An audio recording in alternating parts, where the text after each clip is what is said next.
ururka samafalka tawfiiq ee ka howlgala goboladan awdal iyo salal isla markaana ka shaqeeya sidii loogu gargaari lahaa dadka danyarta ee ku dhibaataysan gudaha goboladan awdal iyo salal iyo guud ahaan Somaliland ayaa maanta waxa uu soo bandhigay dhisme guri dhagax ka samaysan oo Boorama ugu dhiseen qoys agooma ah oo danyar ah oo Boorama ku dhaqan kuwaasoo muddooyinkii ugu dambeeyay ay soo food saartay baahi ku aadan dhanka hoyga mas'uuliyiinta ururka samafalka tawfiiq oo uu heliyo isuduwaha wasaaradda warfaafinta iyo wacyigelinta ee gobolka Awdal Abubakar Xasan Caafi Warfaa ayaa maanta waxa ay la hadleen qurbajoogii hirgeliyay dhismaha aqalkan gaar ahaan gabdhaha ku midoobay ururka lagu magacaabo Cawo ee ka dhisan magaalada Aws Denmark waxayna baaq u direen dhammaan qurbajooga Soomaaliyeed iyo dadka gudaha ku dhaqan inay gacan ka geystaan dhamaystirka aqalkan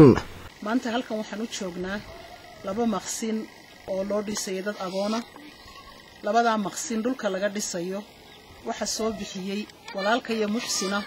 oo runtii aan jeclayn inaan magaciisa sheegno horena loo sheegay laakiin anagu aan jeclayn inaan magaciisa ku celcelino oo jooga wadanka Denmark khaasatan magaalada Aws la yiraahdo walaalka iyo 15 dhul ah ayuu dhul isagu lahaa ilaahay dartii ula baxay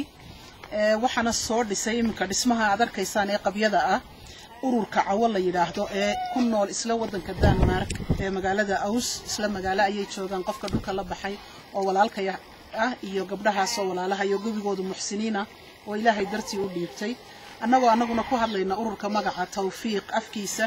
waxaan leenahay lacagtii aad soo dirateen hablahaas walaalaha waxay ahayd $2,066 waa kaas $2,066 ilaa intii dhulka mataqaana lagu maxaa la yiraahdaa cashuurtiisa iyo wixii iyo dhismihiisa halkaas ay imka marayaan iskushii halkaas ay ka qodan tahay labadii qol waa kuwa dayr iyo waxa uu haray insha Allah taala mataqaana jiingadi iyo sibirkii marka waxaan leenahay hadii ay ree Aws oo Denmark ku nool soo dhamaysanayaan iyo hadii muxsiniin kaleba adduunka kuwa garanaya afkaan ku hadlayno ay soo dhamaysanayaan way idin furan tahay waxaanu joognaa labadii qol ee uu bixiyay walaalkeena Denmark jooga ee ay soo dhiseen hablaha walaalaheena ururka Cawo ee Denmark oo maraya gabagabo waxaan leenahay inta Aws joogta iyo inta afka aan ku hadlayno garanaysa waxa la intii ka soo qayb qaadan kartaa wuu inii furan yahay inigana iskale maalinta qiyaamaha miisaanka xasanaadka iyo kuwa dalka gudihiisa hadii dibad wax laga doono way adkaanaysaa waa inay dadka guduhuna maxay hayday ay iyaguna dareemaan say dadka dibadda u dareemayaan taas uma aan u oran lahaa sida la soo sheegay weeyaan hadal horeba loo soo dhameeyay waxa kale tan uu ku darayaa jasaakumullahu khayr jasaa ayaan leeyahay hablaha walaalaha iyo ururka Cawo horena wax badan ayay noola qabteen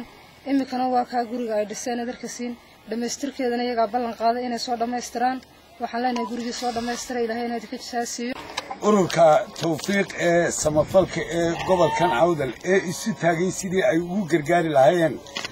dadka danyarta ah ee aan awoodin inay wax qabsadaan ururkaasi wax u raadinayo waxaan leenahay hawsha aad qabateen waa mid loo baahnaa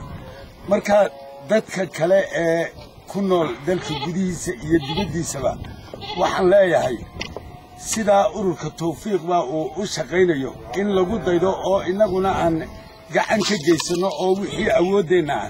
meel kasta oo aad joogtaan inaan gacan ka geysano oo gurigan baa imiga hawshiisa la wadaayo aan soo dhamaystirno inta ay muxsiniinta la soo sheegay ay soo qabteen Cabdi Fataax Ahmed Hadwanaag News magaalada Boorama